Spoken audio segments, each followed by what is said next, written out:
তোর এত বড় সাহস, তুই আমাকে প্রশ্ন করিস? আমি দুঃখিত। শোন, তোকে দিয়ে আমার কিছু কাজ আছে, কলেজ শেষে দেখা করিস। আমি সেখান থেকে হ্যাঁ সুযোগ জবাব দিয়ে ক্লাসে চলে আসলাম। সাবিয়া অন্য ডিপার্টমেন্টে পড়ে, তবে আমরা সেম ক্লাস। আর হ্যাঁ, সাবিয়ার সাথে আমার কেমনে দেখা হলো সেটা ক্লাসের ফাঁকে বলি। কলেজে প্রথম ক্লাস আজ, তাই কলেজে আসতেছি গেটের সামনে দিয়ে। ঢুকতেই পা কার সাথে যেন বাড়ি খেয়ে কার উপরে যেন পড়ে গেলাম। পরে চেয়ে দেখি নিচে পরীর মতো একটা মেয়ে মেরে উঠে চলে গেল। এখান থেকে তাকে চিনি, তারপর অন্যভাবে খোঁজ নিয়ে পরিচয় জানতে পারছি। এদিকে ক্লাস শেষ হয়েছে, বাকিটা পরে শুনিয়েন। ক্লাস শেষ করে বাহিরে যাচ্ছি, তখনই কলেজ থেকে বাসার দিকে যাব। তেমন সময় কে যেন আমার পিছনে শার্টের কলার ধরেছে। পিছনে তাকিয়ে দেখি সাবিয়া। তখনই মনে পড়ল সে আমাকে তো ছুটির পর দেখা করতে বলেছিল, কিন্তু সেটা তো আমার মনে ছিল না। জানি না এই মেয়ে আমাকে কি করবে, যেহেতু রাগী আর তার কথা শুনিনি। কিরে, তোকে যে বলেছিলাম ক্লাস শেষে আমার সাথে দেখা করবি? দুঃখিত, আমার মনে ছিল না, আমি ভুলে গেছিলাম। জানিস তোর এই ভুলের জন্য আমি কি শাস্তি দিতে পারি? আর কোনো দিন ভুলে যাব না, আমাকে মাফ করে দিন। কলেজে অপমান হওয়া যাবে না, বাসাতে জানলে খুব খারাপ হবে। যা, মাপ করে দিলাম। আর শোন, এখন তোকে একটা কাজ করতে হবে, পারবি তো? জি বলেন, কি কাজ? আমি ঠিক পারবো। এই নে একটা চিঠি, ওই যে একটা আপুকে দেখতেছিস, তাকে গিয়ে দিবি। আচ্ছা ঠিক আছে। আমি চিঠিটা নিয়ে সামনের দিকে যাচ্ছি, আর ওর বান্ধবী মিলে হাসতেছে। কেন হাসতেছে জানেন? কারণ চিঠিটা লাভ লেটার, যেটা আপুর হাতে দিলে সে আমাকে চড় মারবে। আমি তার ছোট ক্লাসে পড়ি, কিন্তু আমার মাথায় একটা কথা ভেসে উঠল। কালকে তাকে প্রপোজ করেছিলাম বলে আমাকে চড় মেরেছিল, আজ আমি সেটার প্রতিশোধ নিব। আমি সাবিয়ার দেওয়া চিঠিটা নিয়ে আপুর কাছে এলাম। আপু, আপনার জন্য একটা চিঠি ছিল। কি চিঠি? আর আমি তো তোমাকে চিনি না। এই নিন চিঠি, আমি এখানে নতুন ভর্তি হয়েছি। আপু চিঠিটা হাতে নিয়ে পড়তে থাকলো, কিন্তু কোনো উত্তর দিল না। চিঠি পড়া শেষে, আমি জানি তুমি এখানে নতুন, তাই কেউ তোমাকে এই চিঠি হাতে দিয়ে পাঠিয়েছে, যে সেটা আমি জানি। জি আপু। শোনো, আমার নাম তানিয়া, আজ থেকে আমি তোমার বড় আপু, কেমন? ঠিক আছে। কি ভাবছেন আমি একটা বোন পেয়ে গেলাম? বোন পাবার জন্য কপাল লাগে। ওদিকে সাবিয়ারা মনে করছে আপু আমাকে চড় মারবে, সেটা তারা উপভোগ করবে সবাই মিলে, কিন্তু সেটা তো হলো না। তাদের সব প্ল্যান ভেস্তে দিল আপু। তাদের মুখ এখন একটু গোমড়া হয়ে আছে। দূর থেকে যতটা বুঝতে পারছি আর কি। আমি আপুর হাত থেকে চিঠিটা নিলাম, পরে দেখি কি লেখা আছে। আগে তো খুলে দেখিনি, তাই প্রিয় আবুলের মা, আশা করি ভালো আছো।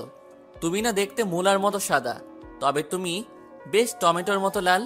তোমার চোখগুলো জিলাপির মতন, আর হ্যাঁ, তোমার ওই ঠোঁট দুটো মিষ্টি কুমড়ার মতো, ইত্যাদি। এইসব লেখার পরে আমার মাথায় রক্ত ওঠার মতন। তাই আপুকে বললাম, আর সাথে সাথে একটু আসতে পারবে কি? আমি আগে, আপু পিছনে আসতেছে। সাবিয়ার সামনে এসে পুরো ক্যাম্পাসের সবাই হা করে তাকিয়ে আছে সাবিয়ার দিকে। কালকে সবাই এইভাবে আমার দিকে তাকিয়েছিল মনে পড়ে। তারপর আমি বলা শুরু করলাম, তুমি কি ভেবেছো তোমার দেওয়া চিঠি পড়ে আপু আমাকে চর মারবে? আর তুমি এখান থেকে মজা নিবে? কিন্তু সেটা হয়নি, আমি তাহার ভাই হয়ে গেছি। তুমি এসব কি লিখেছো? মনে তো হয় না পড়াশোনা করো, শুধু কলেজে এসে বাবার টাকা শেষ করো আর আমাদের মতো ছেলেদেরকে র্যাগিং করো। কি ভাবছো তুমি তোমার বাবা টাকাওয়ালা, বড় লোক, তার জন্য আমাদের তোমাকে ভয় পেতে হবে? শোনো, তোমার মতো টাকাওয়ালাদের কলেজে কোনো দাম নাই। আর যদি কাল থেকে ভালোভাবে পড়াশোনা করতে হয় কলেজে আসবে, তা না হলে আসবে না। এটা আমার কথা না, কলেজের সবার কথা। আমার কথা শেষ করার পর সবাই হাততালি দিচ্ছে, এমনকি স্যারেরাও। আর সাবিয়া মাথা নিচু করে গালে হাত দিয়ে দাঁড়িয়ে আছে, সাথে বান্ধবীরাও। মনে পড়ে কালকে আমাকে এমন ভাবে রেখেছিলে, আজ আমি তোমাকে এমন ভাবে অপমান করলাম। সাবিয়া তার বান্ধবীদের সাথে করে গালে হাত দিয়ে কলেজ থেকে চলে গেল। আমি পরে বাসার দিকে আসলাম আপুকে বিদায় জানিয়ে। ওদিকে সাবিয়া বাসাতে গিয়ে রাগে বাঘ হয়ে আছে। ওর বান্ধবীরা নানান কথা বলতেছে। কিরে সাবিয়া, এখন কি করবি ভাবছিস, নাকি আঙ্কেলকে বলবো? না থাক, বাবাকে বলা যাবে না, আমার ম্যাটার আমি সামলে নিব। তাহলে কি করবি এখন? সেটা কাল থেকেই দেখতে পাবি কি করি আমি, আর ওই শিহাবের বাচ্চাকে কি করি। এদিকে আমার তো কেউ কোনো খবরই নেয় না বাসাতে। আর হ্যাঁ, আপনাদেরকে বলি, আমাকে সবাই কেন দেখতে পায় না। গত 1 মাস আগে আমার ভাবির মানে আমার চাচাতো ভাইয়ের বউ বাপের বিয়ে বাড়িতে গিয়েছিলাম। সেখানে ভাবির ছোট বোন আমাকে প্রপোজ করেছিল, আমি রাজি হই নাই। পরে সে আমার রুমে ঢুকে চিল্লানি দেয়, আর ওই বাসার সবাই আসে। আমি নাকি তাকে জোর করে কিস করতে চাইছিলাম, তার শরীরে নাকি হাত দিতে চেয়েছিলাম। এইরকম একটা মিথ্যা কথা বলে আমাকে ফাঁদে ফেলে, আর আমার পরিবার সেটা সত্যি বুঝে নেয়। আমার কথা কেউ শোনেনি। এরপর থেকে কেউ আমাকে দেখতে পারে না। আগামীকাল কলেজে গিয়ে দেখি তানিয়া আপু। পরের দিন কলেজে গিয়ে আমি একদম চমকে গেলাম। আমি কাকে দেখতেছি? এটা সাবিয়া নাকি অন্য কেউ? অবাক হওয়ারই কথা, যে মেয়েকে কোনোদিন মডার্ন ড্রেস ছাড়া কলেজে আসতে একদিনও দেখিনি, সে কিনা আজ শাড়ি পরে আসতেছে। সত্যি বলতে সাবিয়াকে অনেক সুন্দর ও পরীর মতো লাগতেছে। আমি নিজে আরো একবার প্রেমে পড়ে গেলাম, কিন্তু প্রেমে পড়ে কোনো লাভ নাই। আমি একটা খ্যাত, আমার সাথে কেই বা প্রেম করবে? সেদিন প্রপোজ করে যে অপমানটি করেছে তা আজও মনে আছে। একটু পর আর তাকে দেখা হলো না, কই যেন মিলিয়ে গেল। কিন্তু তাতে আমার কি? তখনই তানিয়া আপু, কি খবর শিহাব? এমন করে কাকে দেখছিস? কি যে বলেন আপু, কাকে দেখব? ভালো, চল ওদিকে গিয়ে বসি। আমি আপুর সাথে ক্যাম্পাসের এক সাইডে গিয়ে বসলাম, আপু আর আমি। কিন্তু ওদিকে একপাশে তাকিয়ে দেখি সাবিয়া, কিন্তু ওদিকে লক্ষ্য করা যাবে না। আপু আমার পরিচয় জানতে চাইলো। আচ্ছা, তোর তো পরিচয়টা আমাদের এখনো দেসনি। আমি কি পরিচয় দেব বলো? আমি যে একটা খ্যাত। শোন, আমি না তোর আপু, মিথ্যা বলবি না। আসলে আমি এই শহরের ব্যবসায়ী আজিজুল রহমানের ছেলে। খুব ভালো কথা। এত বড় একজন ব্যবসায়ী ছেলে হয়ে তুই এমন খ্যাত হয়ে চলিস কেন? সেটা অনেক বড় কথা, পরে বলবো। তখনই আমার সামনে একটি অবিশ্বাস্য ঘটনা ঘটে, যা দেখে আপুও বটে অবাক হয়েছে। সাবিয়া এসে আমাকে, শিহাব, তুমি আমার চোখ খুলে দিয়েছো। আমি এখন তোমাকে ভালোবেসে ফেলেছি। আমি শুধু সব সময় তোমারই কথা চিন্তা করি। I love you. শোনো, আমার সাথে মজা করবে না। আমি তোমার সাথে কোনো মজা করতেছি না, সত্যি বলছি। সাবিয়ার এমন কথা শুনে আমিও আর থাকতে পারলাম না, তাকে সোজা রাজি হলাম। ও আপুকে বিদায় জানিয়ে সাবিয়ার আর আমি ক্লাসে গেলাম। আজ অনেক ভালো লাগতেছে, কারণ কেউ এই প্রথম আমাকে আপন করে নিল।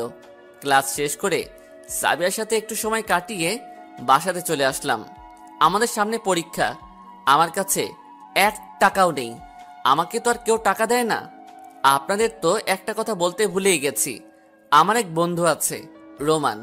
ওর বাবা মার সাথে গ্রামে বেড়াতে গেছে, তাই আপাদের বলা হয়নি। আমার যে কোনো সময় টাকা লাগলে রোমান দেয়। আমি ওকে বলি না, তাও কেমন করে যেন বোঝে যায়। রোমান আমার পুরো ঘটনা জানে।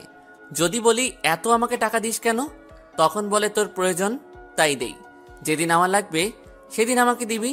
আগে তুই নিজের পায়ে দাঁড়া। কিন্তু আজ রোমানকে বলা যাবে না, কারণ পরীক্ষার ফি 5,000 টাকা। আমার পরিবারের কেউ আমার সাথে কথা বলে না আজ 2 মাস হয়। আমাকে কোনো পড়াশোনার খরচও দেয় না। দেখি আজ বাবাকে কথা বলে টাকা দেয় নাকি। বাবার কাছে গেলাম। বাবা, আমার একটা কথা ছিল। কি বলবি বল, সময় নাই আমার। আমার সামনে পরীক্ষা, 5,000 টাকা ফি লাগতো। আমার এত টাকা বেশি হয়নি যে ভিক্ষা দিব। আমি তার কথা শুনে আর সামনে থাকলাম না, কারণ যে নিজের ছেলেকে ফকির বলতে পারে, আর কি বোঝার বাকি থাকবে? যে মিথ্যা কথার কারণে আমাকে এত অবহেলা করতেছে তা একদিন বুঝবে। আম্মুর কাছে গেলাম। আম্মু, আমার পরীক্ষার কিছু ফি লাগবে। শোন, আমার টাকার পাহাড় নেই যে তোকে টাকা ভিক্ষে দেব। সেখানেও থাকলাম না, ভাইয়ার কাছে গেলাম। ভাইয়া, আমার পরীক্ষার ফিটা একটু যদি দিতে। শোন, আমার আগলা টাকা নেই, তাই তোকে দিব, যা ভাগ। দোস্ত, তোর আর আমার পরীক্ষার ফি দিছি, কোনো চিন্তা করিস না। ধন্যবাদ। এই বলে ফোনটা কেটে দিলাম। রোমান জানে আমার বিষয়ে, তাই আর কিছু বলতে হলো না। মনে হয় শহরে এসেছে, তাই খোঁজ নিয়ে জানতে পেরেছে। এদিকে আমি খুব কান্না করতেছি, কারণ তারা 2 মাস কোনো খবর নেয়নি, এবং সাথে কি খাবার দিয়েছে সেটার জন্য কোনো অভিযোগ করিনি। খাবার বলতে পাতিলে তলার পোড়া ভাত, তাও অনেক খুশি ছিলাম, কারণ আমি বড়লোকের ছেলে হলেও কোনো দাম নেই, তাই বস্তির মানুষ হিসেবে। কিন্তু আজ তারা যে ব্যবহারটি করলো তাতে অনেক কষ্ট পাইছি। মরে যেতে ইচ্ছা করতেছে। রাতে কখন জানি ঘুমিয়ে পড়েছি, নিজেও জানি না। এইভাবে কয়েকদিন চলে গেল। রোমানকে সাবিয়ার কথা বলেছি, তবে সাবিয়ার সাথে কয়েকদিনে অনেক ভালোবাসা পেয়েছি। ও যেটা খাইতে চাইতো এনে দিতাম। এক কথায় কেনা গোলাম, এটাই ভালোবাসা। সে তো আর ছেড়ে যায়নি। আগামীকাল পরীক্ষা, আজ আমাদের পরীক্ষা। রোমান, আজ আমাদের পরীক্ষা। রোমান আর আমি একখানে বসেছি। ভালোভাবে পরীক্ষা শেষ করলাম। পরীক্ষা দিয়ে বাইরে এসে, দোস্ত, পরীক্ষা তো দিলাম, এই পরীক্ষাটা দেবার জন্য গ্রাম থেকে এসেছি, আবার যাইতে হবে, দাদু অসুস্থ তো। ওকে, সমস্যা নাই। প্লিজ নিজের খেয়াল রাখিস, আর হ্যাঁ, কোনো টাকার দরকার পড়লে ফোন করবি। এই বলে রোমান গাড়ি নিয়ে সোজা চলে গেল। সাবিয়া দেখেনি যে রোমান আমার বন্ধু। আর হ্যাঁ, একটা পরীক্ষা মানে আমাদের কলেজে এইরকম নিয়ম হয়েছে, অন্য কিছু আবার ভাববেন না। আমার আর পড়াশোনা 3 বছর আছে। তো একটু পর সাবিয়া আসলো। চলো, আজ আমার বন্ধুদের সাথে তোমার পরিচয় করিয়ে দেব। আমি সাবিয়ার সাথে গেলাম ক্যাম্পাসে, কিন্তু সেখানে গিয়ে শোনো, এ হলো আমার খ্যাত পিএফ। সবাই হেসে উঠল। আমি বোকার মতো দাঁড়িয়ে আছি।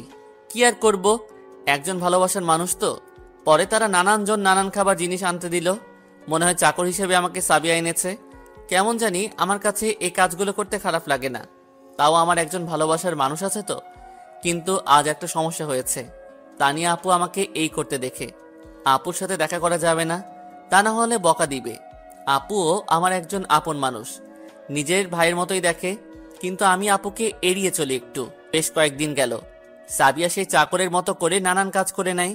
আর বাসার কথা কি বলবো, ওই যে সেদিন একটু কথা বলেছিলাম, আর আজ পর্যন্ত কেউ কোনো কথা বলে নাই।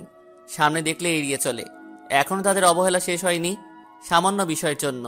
ভাবতেই কান্না চলে আসে। কিন্তু কি করব, এটাই যে আমার নিয়তি। কাউকে কিছু বলতে পারিনি, এমনকি আপুকেও বলিনি। বাহিরে সব সময় হাসি খুশি থাকি, তো বুঝতে পারে না। আর হ্যাঁ, আমি বাসাতে আসলে আর বাহিরে বের হই না। কেমন করেই বা বের হব? আমি তো থাকি একটা নিচতলার রুমে, সেখানে কেউ আমাকে দেখতে আসে না। সেদিন থেকেই তো আমার উপরে আরামে থাকার যোগ্যতা হারিয়ে ফেলেছি। থাক, আর কিছু বলতে পারবো না। অনেক কান্না আসতেছে। আপনারা বুঝেই নিন আমি কত ভালো আছি। আজকে রেজাল্ট দিবে, সেজন্য কলেজে গেলাম। গিয়ে দেখি আজও রোমান আসে নাই। ওর দাদা নাকি মারা গেছে। শুনেছিলাম আপুর সাথে গিয়েই দেখা হলো। বোনকে তো ভুলেই গেছিস। যাই হোক, দেখবো আজ রেজাল্ট কেমন করিস। আমি কিছু বললাম না। আপুর সাথে রেজাল্ট দেখতে গেলাম। গিয়ে যা দেখলাম, তাতে আমি আর আপু খুশিতে আত্মহারা। মানে আমি প্রথম, রোমান দ্বিতীয়, সাবিয়া তৃতীয়। আপু অনেক খুশি হয়েছে। সেই খুশিতে একটু পর সাবিয়া বলে, শোনো, আজ আমার বাসাতে পার্টি হবে, তোমরা সবাই আসবে কিন্তু। এই বলে চলে গেল। কিন্তু একটা বিষয় খটকা লাগলো। সবার উদ্দেশ্য করে বলো, আমাকে কেন একবারও আলাদাভাবে বলো না? হয়তো বলার প্রয়োজন মনে করেনি বা মনে নেই, এই কারণে আমাকে বলেনি। যাই হোক, আমি তাও যাব। অনেক দিন হয় ভালো খাবার খাই না। যদি আজ ফ্রিতে ভালো খাবার খেতে পারি। কি ভাবছিস রে? ভাবছি পার্টিতে যাব। তুমি যাবে তো? আমার সময় হবে না। এই বলে আপুর সাথে আড্ডা দিয়ে বাসাতে চলে আসলাম। কিন্তু রোমানের জন্য মন খারাপ। ও যদি আজ থাকতো অনেক খুশি হতো, কিন্তু নাই। আমি যেই বাসাতে আসলাম, আমার নিজের রুমে ঢুকলাম, সামনে দিয়ে ভাইয়া গেল, কিন্তু একবারও বলল না যে কেমন রেজাল্ট করেছি। আমার কি কপাল, এত ভালো রেজাল্ট করেও কেউ কোনো খবর নিল না। তাই মনের দুঃখে কান্না করতে করতে ঘুম দিলাম।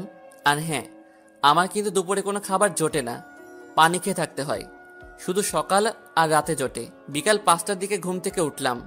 তখনই মনে পড়ল আমাকে তো পার্টিতে যেতে হবে। রেডি হচ্ছিলাম, কিছু ভালো জামা কাপড় ছিল, সেগুলো পরলাম।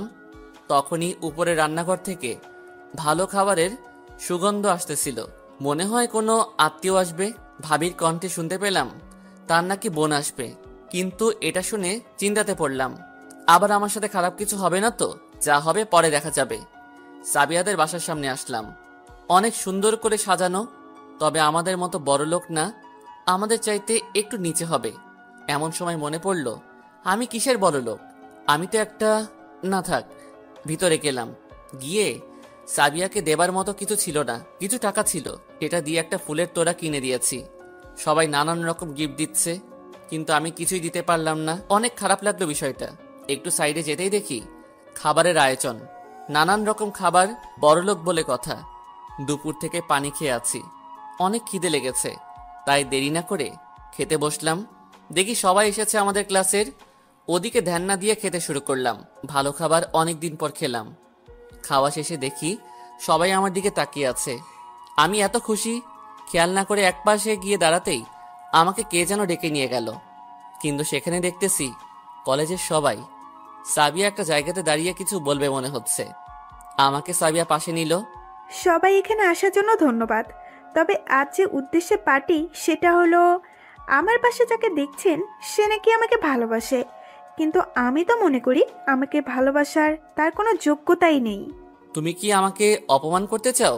হ্যাঁ, সেই জন্যই তো তোকে এখানে ডেকেছি। তুই কি ভেবেছিস তোকে আমি ভালোবাসবো?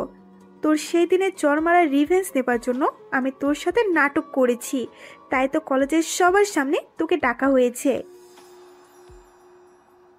আর তুই তো একটা ছোট লোক, তোকে কেমন করে ভালোবাসবো আমি ভাবলি কেমনে? যেদিন আমার বাবার মতো বড় লোক হতে পারবি সেদিন দেখা যাবে। এরপর সাবিয়া দারোয়ান ডেকে আমাকে ঘাড় ধাক্কা দিয়ে বের করে দিল। আমি তখনও বোবা, কানে কিছুই যাচ্ছে না। কলেজের সবাই তো হাসাহাসি করতেছিল।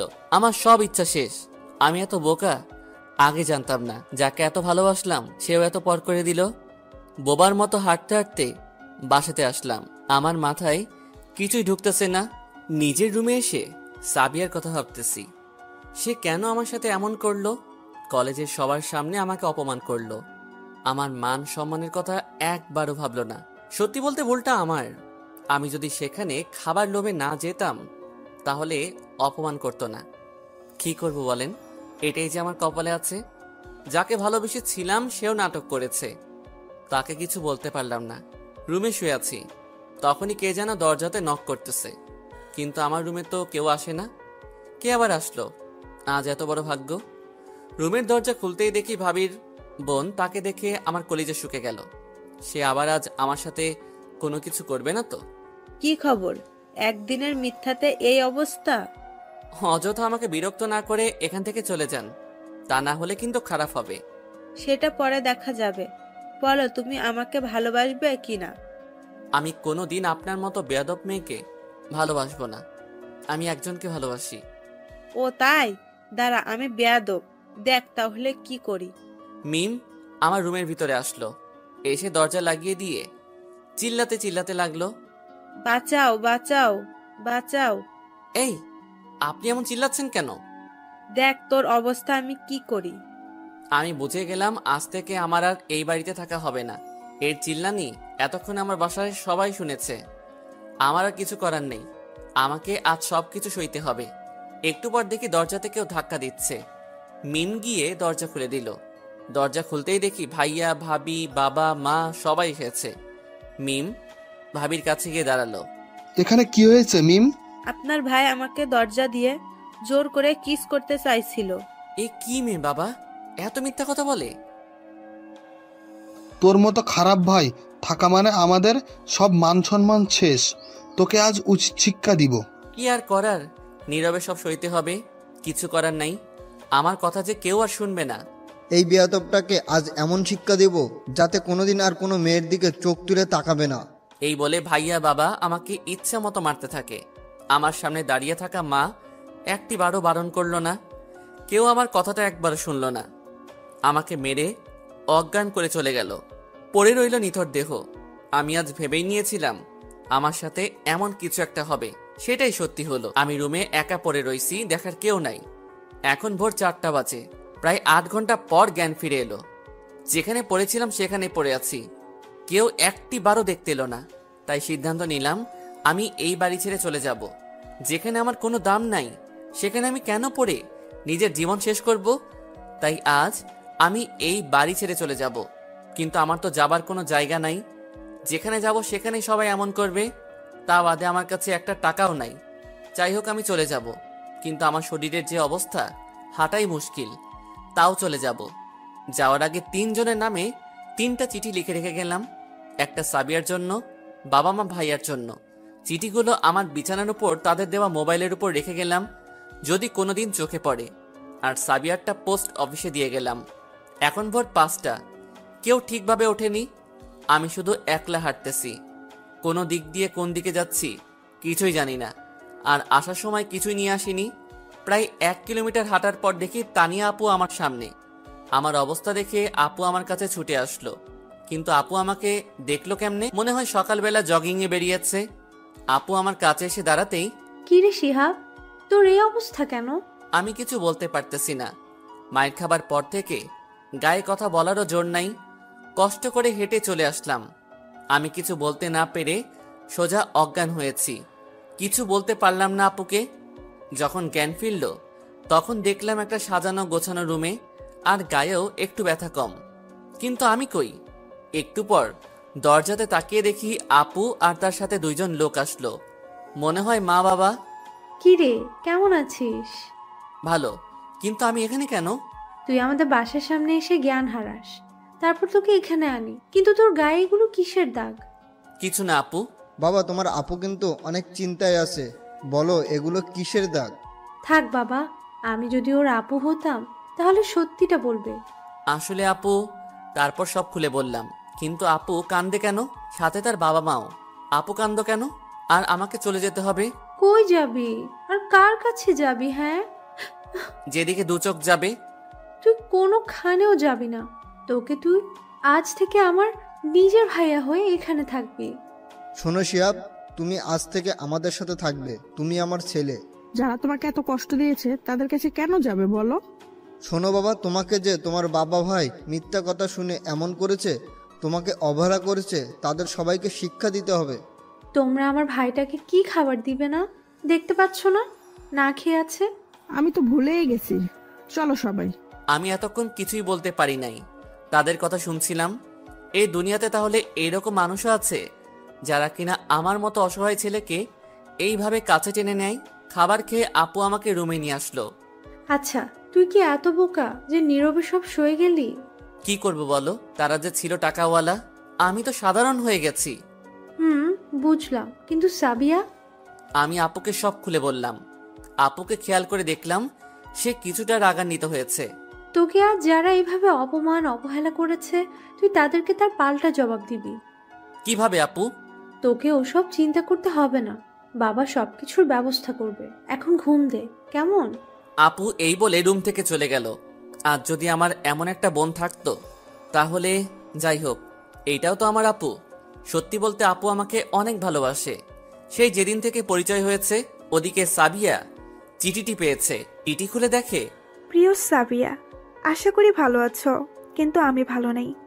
বেশি কথা বলবো না, শুধু বলবো আমি তোমাকে অনেক ভালোবেসেছিলাম, কিন্তু তুমি সেটা বোঝো নাই। একদিন ঠিকই বুঝবা।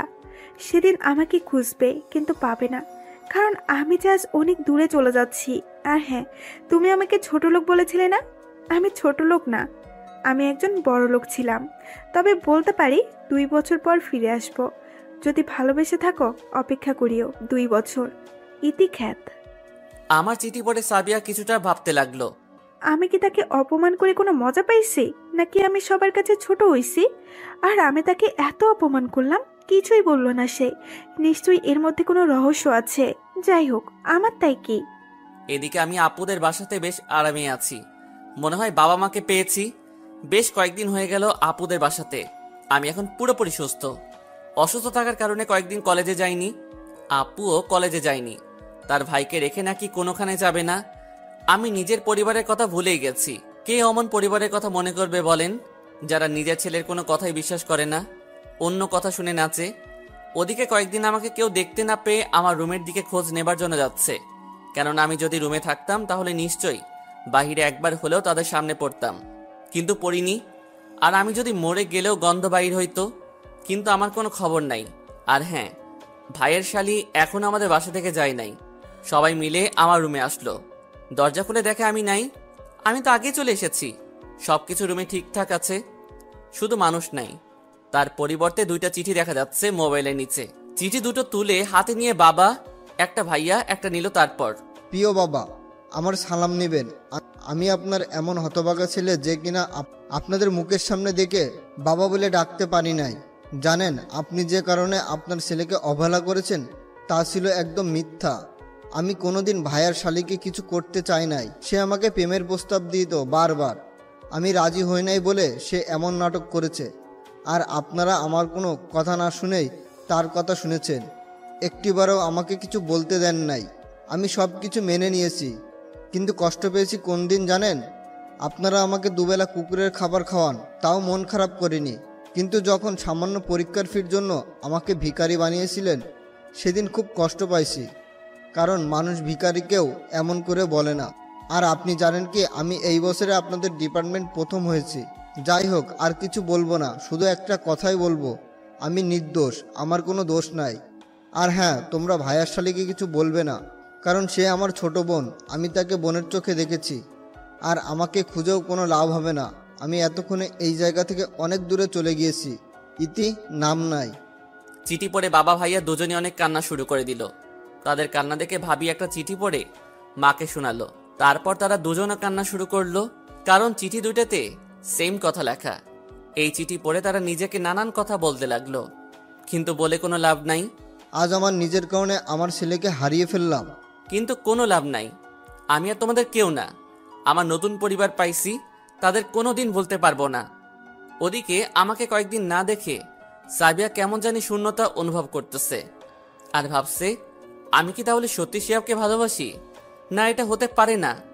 নানান বিষয় নিয়ে ভাবতে থাকে, শুধু আমাকে নিয়ে ভাবে। কোনো লাভ নাই চান্দু, আমি আর তোমাকে কোনো দিন আপন করে নিব না। এখন বর্তমানে আজ আপুকে অনেক রাজি করিয়ে কলেজে পাঠালাম আমার ডিপার্টমেন্টের খবর নিতে। আপু কলেজ চলে গেল, আমি মার সাথে আড্ডা দিতেছি। বাবা অফিসে গেছে। বাবা মা মানে চিনলেন না, আঙ্কেল আন্টি। এখন বিকাল, আপু কলেজ থেকে আসার পালা। কিন্তু আপু যখন কলেজ থেকে এলো, তার মনটা দেখি ভীষণ খারাপ। মনে হয় কোনো খারাপ খবর আছে। আপু, তোমার মন খারাপ কেন? কি হয়েছে? কিছু না, তুই তো আর আমাকে আপু বলতে পারবি না। ধুর, তুমি কি আবল তাবল বলছো? কি হয়েছে বলো তো? আপু মার কানে কি যেন বলল, নিমিষে তার মনটাও খারাপ হলো। আমি ভাবতে লাগলাম আমার পরিবার থেকে আর কোনো খবর পাইনি তো। মা, তোমাদের হয়েছেটা কি? বলবা কি কিছু? তুই আর আমাদের হলি না রে। তুমি কলেজ থেকে বিদেশে যাওয়ার স্কলারশিপ পেয়েছো।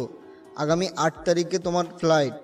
সবাই খুব খুশি, আমি মন মরা। কারণ আজ 4 তারিখ, আর 3 দিন বাকি আছে। মনটা একেবারে খারাপ হয়েছে। সবাইকে ছেড়ে কেমনে যে চলে যাব। আর আপুকে ছাড়া এক মুহূর্ত কাটে না। তাকে কেমনে ছেড়ে যাব? আমি তোমাদেরকে ছেড়ে কোনোখানে যাব না। তুই যাবি না, তোর বাপ যাবে। ঠিক আছে, তবে বাবাকে পাঠাও, আমি যাচ্ছি না। এই কথা বলতে আপু একটা দৌড়ানি দিল। সোজা বাহিরে আসলাম, আর আমাদের কাহিনী দেখে তারা দুইজন হাসতে থাকলেন। বাহিরের পরিবেশটা কেমন জানি পাল্টে যাচ্ছে। আমি 2 দিন আগে ছিলাম কত কষ্টে, আর এখন কত সুখে। সাবিয়ার কথা ভুলতে বসেছি। আর হ্যাঁ, আপনারা মনে করেছেন অপমানের কথা আপুকে বলেছি, তা বলি নাই। বাহির থেকে আড্ডা দিয়ে বাসাতে এলাম। রাতে খাবার খাচ্ছি, তখনই আপু একটা কথা মনে করিয়ে দিল সবার সামনে। মনটাই খারাপ করে দিল। কি রে, সাবিয়ার সাথে কি কোনো কথা হয় না? না, হয় না, বাদ দাও তো এসব। ওকে, তুই যা, ভালো মনে করিস। তবে মেয়েটা দেখতে কিন্তু হেব্বি, তোর সাথে ভালো মানাবে। আপু, তোরা দুজন কিশোরী করলি বলতো? আর সাবিয়াটা কে? হ্যাঁ, ওটা তোমাদের ছেলের। আপুকে আর কিছু বলতে দিলাম না। না মানে আমার বন্ধু। এইভাবে দুষ্টমির মাধ্যমে খাবার খাওয়া শেষ হলো। আগে নিজের বাসাতেও ভাইয়া ভাবির সাথে কত মজা করতাম খাবার টেবিলে, কিন্তু সেগুলো আর মনে পড়ে না। অবহেলা সইতে সইতে এমনই হয়েছে যে আমি কে আর আগে কোথায় ছিলাম সব ভুলে গেছি। পরের দিন সকালবেলা ঘুম থেকে উঠে দেখি বাসাতে অনেক ভালো ভালো খাবার রান্না করা হচ্ছে, কিন্তু কিসের জন্য? আর কে আসবে? আপু, আজ বাসাতে কে আসবে? আর এত আয়োজন কেন? সময় মতো দেখতে পাবি, যা ফ্রেশ হয়ে নে আগে। কেন যে একটা বলতে গেলাম। যাই হোক, আবার খিদেও লেগে গেছে। ওদিকে সাবিয়া গত রাতে ঘুমাতে পারে নাই। আমার কথা চিন্তা করে রাত চলে গেছে। কয়েকদিন হলো এমন একটা জিনিস মিস করতেছে যে সে কোনোভাবেই বুঝতে পারতেছে না। সে নানানভাবে চিন্তা ভাবনা করে এটাই প্রমাণ পেল যে সে আমাকে ভালোবেসে ফেলেছে, কারণ সে আমার দুষ্টুমি অনেক মিস করে।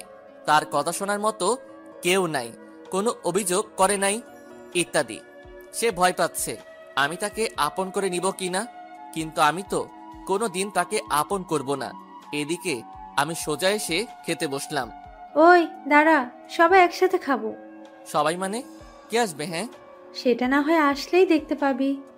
তানিয়া, ছেলেটার হয়তো খিদে লাগছে, খেতে দে মা, বারণ করিস না, পরে না হয় আবার খাবে। ঠিক আছে। আমি আমার মতো বসে গেলাম, কিন্তু তখনই কে যেন কলিং বেল চাপলো। আপু গিয়ে দরজা খুলতেই অবাক। আমার এখান থেকে আবার দরজা দেখা যায়। আপু, এ কাকে ডেকেছে? এ তো সাবিয়া, কিন্তু এখানে কেমন করে আসলো? শালার কপালটাই খারাপ। এই আপু যে এত বাড়াবাড়ি করে যা বলতে পারবো না। সাবিয়াকে দেখে মা চলে এসে, তানিয়া, মেয়েটা কে রে? তোমার ছেলের বান্ধবী কাল রাতে বলল যে। মা সেখান থেকে গিয়ে বাবাকে আবার সোজা ডেকে আনলো। মনে হচ্ছে আমার বউ বাড়িতে এসেছে, তেমন অবস্থা শুরু হয়ে গেছে। আপনারা আবার ভাবেন না যে আমি সাবিয়াকে ভুলে গেছি। ভালোবাসি, তবে প্রকাশ করব না। তাকে আগে তো কিছুটা শিক্ষা দিতে হবে। বাবা আসতেই সাবিয়া সালাম দিল। তোমার বাবার নাম কি? সাইফুল ইসলাম। শুনেই বাবা কিছুটা অবাক হলেন। আচ্ছা, তুমি ব্যবসায়ী সাইফুলের মেয়ে না তো? হ্যাঁ, আমি তারই মেয়ে। আরে বলো কি, ও তো আমার সেই বন্ধু। বলনি তো তার মেয়ে আছে? শোনো, তোমরা পরে গল্প করিও, আগে খেতে চলো। খেতে এসে সাবিয়া কিছুটা অবাক হলো, কারণ আমি এখানে থাকবো সে কোনোদিন ভাবতেই পারে নাই। আমার সামনে এসে বসলো, কিন্তু কোনো লাভ নাই। আমি তাহার দিকে তাকাচ্ছি না, আমি নিজের মতো করে আছি। সাবিয়া আমার সাথে কথা বলার জন্য নানা চেষ্টা করতেছে, কিন্তু পাচ্ছে না। সে কেমনে কথা বলবে? আমি তো তাকে কোনো সুযোগ দিতেছি না। শোনো সাবিয়া, তুমি হয়তো অবাক হচ্ছ তোমাকে কেন ডেকেছি। আর হ্যাঁ, শিহাব আমার ছোট ভাই। জানি আপু। আমার ভাইয়া স্কলারশিপ পেয়েছে, 2 দিন পরে চলে যাবে, তাই তোমাকে এখানে ডাকা। সাবিয়া আর কিছু বলতে পারতেছে না। যাকে যেমন ভাবছিল সে তেমন না, তার চাইতে বড়। সাবিয়া আড্ডা দিয়ে চলে গেল, কিন্তু আমি তার সাথে একবারও কথা বলি নাই। আপু বিষয়টা লক্ষ্য করেছে বটে। ওদিকে আমার ভাইয়া কলেজে খোঁজ নিয়ে জানতে পারে আমি বিদেশ চলে যাচ্ছি, কিন্তু আমি কলেজে আসি না, তাই আমার কোনো খবর পেল না। বাসাতে এসে বাবাকে বললে বাবা খুশিতে আত্মহারা হন, কিন্তু লাভ কি? তাদের ছেলে তো আর তাদের কাছে নাই। এই কথা মনে হতেই নিমিষে সব খুশি চোখের পানিতে পরিণত হয়। কান্নায় ভেঙে পড়েন। তাদের ছেলেকে অবহেলা করেছিল, সামান্য 5,000 টাকা দিতে পারে নাই। সেই ছেলে আজ কিনা বিদেশে পড়তে যাবে, ভাবা যায়? ভাইয়া কিছুটা শোকাহত হয়ে তার শালিকে চর মারতে চায়, কিন্তু মারতে পারে না। তাকে যে আমি ছোট বোন মেনেছি। ভাইয়া তার শালিকে সব খুলে বলে। সেটা শোনার সাথে সাথে সে ভাইয়ার কাছে ক্ষমা চায়। আর হ্যাঁ, আমি 2 বছরের জন্য বিদেশে চলে যাচ্ছি, মনে থাকবে তো? আবার পরের দিন আপু, শোনো, কোনো মেয়েদের দিকে তাকাবি না, আর শুধু পড়াশোনা করবি। সব ঠিক আছে, কিন্তু তোমাদের ছেড়ে যাইতে ইচ্ছে করতেছে না। ভালো একটা কাজ কর, তোকে যাওয়া লাগবে না। আরে ছেলেটার সাথে রাগ করতেছিস কেন? তুই কি ওকে ছাড়া থাকতে পারবি না বল? পারবো না মানে? অবশ্যই পারবো। আমার যখন বিয়ে হবে তখন তো থাকতেই হবে। ইস কি শখ! তোমাকে কে বিয়ে দিবে? হ্যাঁ, যে বিয়ে করতে আসবে তাকে। এই কথা বলেই সেদিনের মতো দৌড় দিল। চলো আপু, আশপাশটা একটু বেড়ে নেই। চল। আমরা বেড়াতে কলেজে যাচ্ছি। আর হ্যাঁ, আমার সব কাগজপাতি আপু ঠিক করেছে। পাইছি একটা আপু। কলেজে যেতেই দেখি সাবিয়া আমাকে দেখে আমাদের দিকে আসতেছে। শোন, তুই সাবিয়ার সাথে কথা বল, আমি আসতেছি। আমাকে একা রেখে চলে গেল। যার সামনে আমি আসতে চাই না সে আমার সামনে বারবার চলে আসে। শিহাব, তোমাকে কিছু বলার ছিল। জি, কি বলবেন বলেন। না মানে, বলতেই আমি সেখান থেকে সোজা বাসাতে আসলাম। আমার এমন কাহিনী দেখে আপুও পিছনে আসলো। বাসাতে এসে রাতে, তুই কি ভেবেছিস আমি কিছু জানি না? আমি সব জানি। একটা না হয় ভুল করেছে, তার জন্য এমন করিস? এখন ঘুমাবো, কালকে সকালে যাইতে হবে আমাকে, মনে নাই? এই বলে ঘুমের দেশে গেলাম। পরের দিন সকালে সবকিছু রেডি, সবাই প্রস্তুত। রেডি হয়ে বিমানবন্দরে এলাম, কিন্তু এখানেও মাথাটা গরম হয়ে গেল। সাবিয়া এসেছে, আপু কাজ পায় না, কিছু না, শুধু বিরক্তিকর। আমি সবাইকে বিদায় জানিয়ে যাওয়ার জন্য রওনা দিলাম। আমি এখন বিমানে। সবার কথা মনে পড়তেছে, সবচাইতে বেশি আপুর কথা। আর নিজের পরিবারের কথা কেন যে মনে পড়ে না বুঝি না। আমি ইংল্যান্ডে এসেছি, নেমেছি, আমাকে নেবার জন্য একজন এসেছে। এইভাবে এখানে অনেকদিন কেটে গেল। আমি আমার পড়াশোনা নিয়ে ব্যস্ত। আপুর কথা মতো কোনো মেয়ের দিকে তাকাই নাই। আপুর সাথে প্রতিদিন কথা হয়। বাসাতে থাকতেও যেমন শাসন, এখানেও তেমন। তবে মাঝে মাঝে একটি অচেনা নাম্বার থেকে ফোন আসতো। পরিচয় চাইলে সাবিয়া বলতো, তখনই ফোন কেটে দিতাম। তার মায়াতে জড়াতে চাই না। আপু বলেছে সাবিয়া নাকি আগের চাইতে শুকিয়ে গেছে, আর প্রতি রাতে নাকি আমার জন্য কান্না করে। সে নাকি এখন আমাদের বাসাতেই থাকে, কিন্তু কোনো লাভ নাই, আগে আরো কষ্ট পাক। 2 বছর পর আজ আমার আশা 2 বছর পূর্ণ হলো।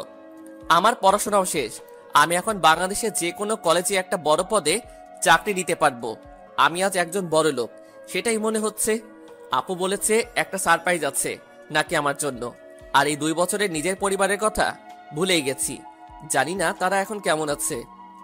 আমি দেশে আসব কাল, আপনারা কি কেউ নিতে আসবেন না? প্রিয় পাঠকগণ, দেশে আসতেছি। কেমন? আমার পড়াশোনা শেষ, বিদেশের মাটিতে এখন দেশে ফেরার পালা। কিন্তু চিন্তা করতেছি একটা সারপ্রাইজ দিব। তখনই আপুর ফোন। শিহাব, কবে দেশে আসবি রে? এই তো আর কয়েকদিন পর, সমস্যা নাই, ফোন করে জানাবো। মনে থাকে যেন। আচ্ছা ঠিক আছে। এই বলে ফোন কেটে দিলাম, কারণ সারপ্রাইজ দেবার আমি আজকেই দেশের উদ্দেশ্য করে রওনা দিব। পরের দেশে বহুত থাকছি, এবার নিজের দেশে যাব। কিন্তু আমি সব ভুইলা গেছি, আমার যে একটা অতীত ছিল। যাই হোক, দেশে গিয়ে বাকিটা দেখা যাবে। কিন্তু যখন বাহির হব তখন অচেনা নাম্বার থেকে ফোন আসে। হ্যালো, কে বলছেন? কোনো কথা নাই, শোনেন, আপনার সাথে নীরবতা পালন করার আমার সময় নাই। আমি আমার দেশে যাচ্ছি। ফোন কেটে দিলাম। দিয়ে এ মা, এটা দেখি বাংলাদেশের নাম্বার। তাড়াহুড়াতে সব কি হইয়া গেল। আপু আবার অচেনা নাম্বার থেকে ফোন। দেয়নি তো কে ফোন দিল? নিজের বাবা নাকি সাবিয়া? তাড়াহুড়াতে সব গন্ডগোল বাজাই দিলাম। যাই হোক, আমার তাই কি, সোজা বিমানবন্দরে এসে ফ্লাইটে উঠে রওনা দিলাম। পৌঁছাতে বাংলাদেশ সময় সকাল 9টা। ঘুম ভাঙলো জানি না, কতক্ষণ ঘুমাইছিলাম। দেশে আসার আনন্দ সব ভুলে গেছি। জানালা দিয়ে তাকিয়ে দেখি কেমন জানি সকালের আলো দেখা যাচ্ছে। তখন পাইলট বলল, আমরা এখন বাংলাদেশের মাটিতে অবতরণ করব। ওদিকে আমার বাসা খুব সুন্দরভাবে সাজানো হয়েছে। সকাল থেকে অনেক আয়োজন চলছে। সাবিয়া আমাদের বাসাতে এসে নাকি এগুলো আয়োজন করতেছে। নিজের হাতে নাকি রান্নাও করেছে। কেউ কিছু বললে বলে সারপ্রাইজ আছে। আমি বিমানবন্দর থেকে সোজা বাহিরে আসলাম। বাহিরে এসে কেমন জানি একটা অনুভূতি হচ্ছে। নিজের দেশ আর অন্যের দেশ কখনো এক হয় না। তেমন সময় একজন আমার ব্যাগটা নিয়ে মাইক্রোতে উঠালো। আরে ভাইয়া, করতেছেন কি? আমি তো আপনাকে চিনি না। আরে চলুন, আমাকে আপনার চেনা লাগবে না। এই বলে জোর করে গাড়িতে উঠিয়ে নিয়ে গেল। শহরটা অনেক পরিবর্তন হয়েছে, আগের মতো আর কিছু নাই, অনেক উন্নত হয়েছে।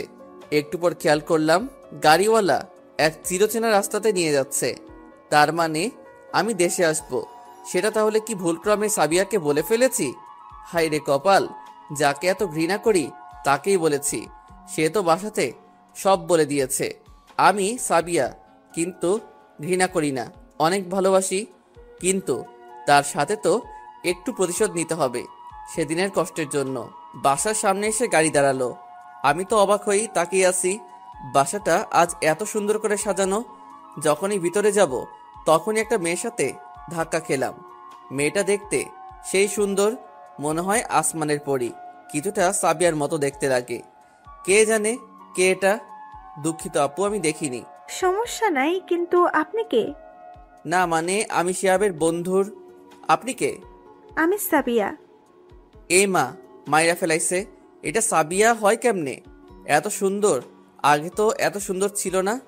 তা বাদে আমার জন্য নাকি প্রতিদিন কান্না করতো। চোখের নিচে তো কালো দাগ থাকার কথা। আর হ্যাঁ, আপনারা কি ভাবছেন আমাকে কেন চিনতে পারলো না? শোনেন তাহলে, আমি আগের চাইতে অনেক স্মার্ট হয়ে গেছি। আগে চেহারা দেখলে মনে হবে ওটা অন্য কেউ। তখনই মনে হলো ড্রাইভার চিনলো কেমন করে? তার মানে আপু জানতো আমি আসবো। ভিতরে আসলাম। ভিতরে দেখি কারো জন্য অপেক্ষা করতেছে বাবা, মা, আপু। আমি ভিতরে গিয়ে সারপ্রাইজ। তখন সবাই মুচকি হাসলো। আপু কানটা ধরে, তুই কি মনে করেছিস আমি জানাবো না তুই আজকে আসবি? না মানে সারপ্রাইজ দিতে চাইছিলাম। তুমি কেমন করে জানলে? কাল থেকে যখন সাবিয়া বাড়িতে এসে সব কিছু নিজে সাজাতে লাগলো তখনই বুঝে গেছি। কিন্তু সাবিয়া কই? কি যে আমি কি জানি? সেটাই, তোকে তো চিনতে পারবে না। তুই অনেক পরিবর্তন হয়েছিস। তখনই পিছন থেকে কে যেন বলল, হ্যাঁ, চিনব কেমন করে? তোমার ভাই তো মহানায়ক। তাকায় দেখি গেটের সামনের মাইয়াটা মানে সাবিয়া। আমি সেদিকে খেয়াল না দিয়ে বাবা মাকে বললাম, কি ব্যাপার, তোমরা এত শুকাই গেছো কেন? আরে কি যে বলিস তুই? শুধু বাবা মাকে বলো, আমি তোর কে হই? আরে আপু, তুমি তো আরো মোটো হইয়া গেছো। সবাই একটা মুচকি হাসি দিল, কিন্তু পিছনের জন্য কিছু বলছে না। মনে মনে বলতেছে, আমার প্রতি এখন রাগ কমেনি, দাঁড়া দেখাবো মজা। সাবিয়ার দিকে তাকিয়ে থাকতে ইচ্ছা করে, কে না চায় এমন সুন্দর মেয়ের দিকে তাকিয়ে থাকতে, কিন্তু তাকে তো মজা দেখাতে হবে, হার মানলে হবে না। খুব খিদা লাগছে, কেউ কি খেতে দিবে না আমাকে? মনে নাই, যা ফ্রেশ হয়ে আয়। সাবিয়া, রুমটা দেখে দে তো। এ মা, সাবিয়াকে বললো কেন? আপু, তুমি যতই চেষ্টা করো না কেন, আমি প্রেমে তো পড়ে গেছি, এত সহজে মচকাবো না। চলো। জি, আমাকে তুমি করে বললেন কেন? তুমি বলবো না তো কি বলবো? কোন জমিদার, তাই আপনি বলতে হবে? না মানে, এত ভাব দেখাতে হবে না, পরে মজা দেখাবো। এটা তোমার রুম? এই বলে চলে গেল। আমি ফ্রেশ হচ্ছি, এমন সময় নিজের বাবা মার কথা মনে পড়ল। না, আর তাদের কষ্ট দেব না। বিকেলবেলা সবাইকে সাথে নিয়ে যাব, তবে ভাইয়াকে একটু মজা দেখাবো, সাথে ভাবিও আর তার শালিকেও। তারা এই 2 বছরে অনেক কষ্ট পাইছে, আর দেওয়া যাবে না, যতই নিজের মতো কেউ থাক না কেন। খাবার টেবিলে নানান রকম আইটেম দেখতেছি, দেখে জিভে পানি চলে আসলো। খাবার শেষ করলাম, কারোর সাথে কোনো কথা নাই, খাবারটা অনেক ভালো হয়েছে। বাহ আপু, তুমি তো অনেক সুন্দর রান্না শিখেছো। এটা আমি রান্না করি নাই, সাবিয়া করেছে। এখন সাবিয়া কিছুটা অবাক হয়ে আছে যে আমি কি বলবো, সেও খাবার খাচ্ছে। আরে ইংল্যান্ডে এরকম কত খাবার খেলাম, এমন খাবার শুধু আম্মু রান্না করতে পারতো। হ্যাঁ, খেয়েছো তো। রেগে তেলে বেগুন হয়ে গেছে। আপু, বলেছিলাম যে বিকালে বাসাতে যেতে চাইছিলাম, তাদের তো অনেক কষ্ট দিলাম 2 বছরে। ঠিকই বলেছিস, এবার তো দেখা কর, আর কষ্ট দিস না। তারা নিজের ভুল বুঝতে পেরেছে। ঠিক বলছো বাবা, বিকালে সবাই মিলে যাব, কেমন? আমিও একমত। সাবিয়া কথাগুলো শুনে ভাবতেছে, বলল, আমিও যাব। বিকেলবেলা সবাই রেডি হয়ে যাচ্ছি। আজ অনেক ভালো লাগছে, নিজের পরিবারের সাথে দেখা করব। আর হ্যাঁ, আপনারা মনে করতেছেন আমাকে এত কষ্ট দিল, তাদেরকে কেন মাফ করলাম? আসলে আমাকে যে মা 10 মাস 10 দিন গর্ভে ধরেছে, আবার 18 বছর মানুষ করেছে, তার কাছে তারা যে কষ্ট করেছে, তার কাছে এগুলো কিছুই না। তাই রাগ করে চলে গেছিলাম, আজ আবার ফিরে আসতেছি। গাড়ি বাসার সামনে এসে দাঁড়ালো, আগের চাইতে কিছুটা পরিবর্তন হয়েছে। আমি আগে যাচ্ছি, তখনই, তোমরা কে কোথায় এসেছো দেখা যাও, আমাদের শিহাব এসেছে। চাচা, আমাকে চিনলেন কেমন করে? ছোট থেকে চোখের সামনে মানুষ হয়েছো, কেমনে ভুলি। সবাই মিলে ভিতরে যাচ্ছি, তখনই দেখি মা আমার কাছে আসতেছে। ভিতরে গিয়ে সোজা মাকে জড়িয়ে ধরলাম। মা, তুমি এত শুকিয়ে গেছো কেন, আর কেমন আছো? তোকে ছাড়া কেমনে ভালো থাকি বল।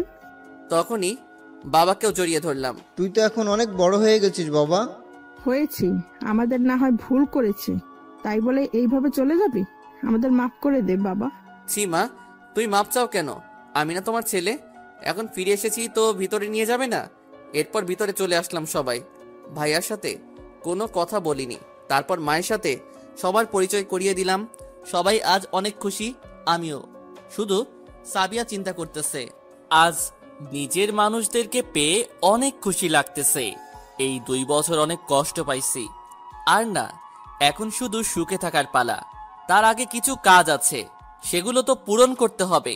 সাবিয়াকে মজা দেখানো, ভাইয়াকে মজা দেখানো, কিন্তু কেমন করে কি করব? সবাই নিজেদের আলাপ নিয়ে ব্যস্ত, আমার কোনো খবর নাই। কি আর করব মা, তার নিজের কাছে এমন ভেবে নিছে মনে হয় আমি কোনোখানে উড়ে যাব। কিন্তু সাবিয়া চিন্তা করতেছে, শিহাব এত বড় লোকের ছেলে, 2 বছর আগে তা মনেই হয় নাই, আজ তাকে দেখে মনে হচ্ছে। সাবিয়া, কি ভাবছো? শিহাব এত বড় লোকের ছেলে? আপু তখন সব খুলে বলে। তখন সাবিয়া চুপ, কি আর করবে, না বুঝে ভুল করেছে। তখনই কে যেন বাসাতে আসলো। আরে বন্ধু, ভিতরে আসো। বাবা তখন আঙ্কেলকে বলেন, কে তিনি? তিনি নাকি সাবিয়ার বাবা। কিন্তু তিনি এখানে কেন? সাবিয়ার বাবা এখানে বসে আছেন। সাইফুল সাহেব, আপনারা আমার সাথে একটু সাইটে যাবেন কি? এই বলে আঙ্কেল আন্টি বাবা মা একটা রুমে চলে গেল। কি যেন গোপনীয় আলাপ আছে, তারা আলাপ করতেছে। আমি সাবিয়ার বাবা, সে আপু ভাই ভাবি বসে। তখনই শিহাব, একটু এক সাইডে যাবি ভাই? কি করব বড় ভাই বলে কথা, আপুও ইশারায় যাইতে বলো। চলে আসলাম। ভাই, আমাদের মাফ করে দে, না বুঝে তোর উপরে অনেক অপমান করেছি, প্লিজ মাফ করে দে। আমি কি করব এখন নিজেও বুঝতেছি না। নিজের ভাই এমন ভাবে বলবে তা কোনোদিন ভাবতে পারি নাই। আমাকে ভাবতে দাও কি করা যায়, কাল বলবো। তখনই দেখি ছোট একটা বাচ্চা, মনে হয় ভাইয়ার মেয়ে, তাকে কোলে তুলে নিয়ে বাহিরে আসলাম। ঠিক আমার মতন হয়েছে, বসে আছি, সবাই উপস্থিত। যেটা বুঝতে পারছি আমার ভাইয়া নিবে এখন, কারণ সবার মুখে হাসির ছাপ দেখতে পাচ্ছি। শিহাব, এখন কি করবি বাবা? পড়াশোনা তো শেষ করলি। দেখি কি করা যায়। সঠিকভাবে বলো, তা না হয় আমার কোম্পানিতে যোগ দাও। আরে না আঙ্কেল, আমার একটা চাকরি হয়েছে, মানে আমাদের কলেজে আমি আমার ডিপার্টমেন্টের প্রধান হিসেবে চাকরি নিয়েছি, যেটাতে সাবিয়া পড়ে। কলেজ থেকেই আমাকে অফারটা দিয়েছে, তাই রাজিও হয়েছি। তো ভালো, এখন মূল কথায় আসি। তো আজিজুল সাহেব, আসল কথাটা বলেন আপনি। বলছিলাম যে সাবিয়া তো আমার বন্ধুর মেয়ে, দেখতেও অনেক ভালো, সব কিছুতেই ভালো, আমাদের বেশ পছন্দ। আমরা চাই তুমি সাবিয়াকে বিয়ে করো। তোমার বাবা মা মিলে আমরা এটা ঠিক করলাম, সাবিয়ার বাবাও রাজি আছে। এই কথা শোনার সাথে আমি সোজা চাঁদের দেশে চলে গেছি। শালা ভাবছিলাম মজা দেখাবো, তারপর গলায় ঝুলাবো। মজা দেখানোর আগেই ঝুলাই দিতে চাই, এটা অন্যায়। কিছু বলতেছি না, শুধু ভাবতেছি। শিহাব, আমরা সবাই রাজি, তুমিও রাজি হও বাবা। তুমি না বড়দের সম্মান করো। রাজি হও বাবা, এমন লক্ষ্মী মেয়ে কই পাবে বলো, যে তোমার অনেক খেয়াল রাখতে পারবে। শালা তাহলে আপু এই সারপ্রাইজের কথা বলেছিল। শালা শয়তান মাইয়া, তাই জন্য বলে তোকে দেখাবো মজা। সাবিয়ার দিকে তাকাই দেখি খুশিতে ভাসতেছে, তার সাথে আপুও। যদি রাজি হই তাহলে এই মাইয়া তো আমারে শেষ করে দিবে। কি করব ভাবতেছি, আমি একলা হয়ে গেলাম। ভাবিও দেখি তাদের দিকে। তুমি আমাদের একটুও ভালোবাসো না, তাই? আর কিছু বলতে দিলাম না, আমিও বুদ্ধি পাইছি। আমি রাজি, তবে রাজি বলার সাথে সাথে খুশির বন্যা বয়ে গেল। হায়রে আপু, তোমার ভাইরে একলা সাগরে ফেলে দিলে একটু কষ্ট হলো না?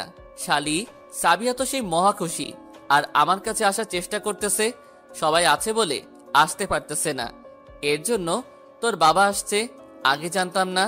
তবে কি বলো? 1 মাস পর বিয়ে হবে, আমাকে একটু গুছিয়ে নিতে দাও। কেবল তো ফিরলাম, নিজেকে একটু মানিয়ে নেই। সমস্যা নাই, তোমাকে 1 মাস সময় দিলাম। এই তো ঘুঘু ফাঁদে পা দিয়েছে, মানে সাবিয়ার উপর মজা নেবার সময় পেলাম। হবু বউ হবি তো কি হইছে, আমাকে কম কষ্ট দিছিস? তোর জন্য বাহিরে চলে গেছি। বেচারি সাবিয়া একটু নার্ভাস বটে, কিন্তু তার দলে আপু আমি একলা। আর আঙ্কেল আন্টি আপু তোমাদের হবু বউ সবাইকে এই বাড়িতে এই 1 মাস থাকতে হবে। শালা সবাই রাজি হয়ে গেল দেখি, তার মানে আগে থেকে সব ঠিক ছিল। আরে যা হইছে বাদ, এখন নতুন সবার সময়। আনন্দে বিকাল কেটে গেল, সাথে সন্ধ্যাও। রাতের বেলা খাবার খেয়ে নিজের রুমে শুয়ে আছি। শালার আজ রোমানকে খুব মনে পড়ছে, দেখি ফোন দেই। আগের নাম্বারটা কি আছে দেখি। ফোন দিতেই রিসিভ হলো। কি খবর দোস্ত, কেমন আছিস? কে বলছেন? ভুলে গেলি? আরে দোস্ত, তুই এতদিন পর, তা কবে দেশে এলি? এতদিন পর মনে পড়লো। শোন, সব বলবো, কালকে দেখা কর। ওকে, কলেজে চলে আসিস। ওকে। ফোন কেটে দিলাম। তখনই দেখি সাবিয়া আমার রুমে এসেছে। কি খবর, আপনি এখানে কেন? আমার স্বামীর রুমে আমি এসেছি, তোমার কি? শোনেন, এখনো বিয়ে হয়নি, এত দরদ দেখাতে আসবেন না, আগে বিয়ে হোক। আমার প্রতি তোমার রাগ এখনো কমেনি? কিসের রাগ? বেশি কথা না বলে চলে যান। মন খারাপ করে চলে গেল। কেবল তো টেস্ট শুরু। আপুকে গিয়ে সব বলল। আপু আবার নতুন বুদ্ধি দিল। আমি পিছনে গেছিলাম তো, তার মানে বুঝতে পারলাম আপু এসবের পিছনে। রাতে এসে নিজের রুমে ঘুমিয়ে দিলাম। সকালবেলা ওঠার পর মনে হলো আজই তো আমাকে কলেজে জয়েন করতে হবে। একদিনও বিশ্রাম নিলাম না। নিব কেমন করে? মজা দেখাতে হবে তো। ওদিকে কলেজে ধুম উঠেছে, নতুন স্যার আসবে, সবাই অপেক্ষায় আছে। আপুকেও বলি নাই।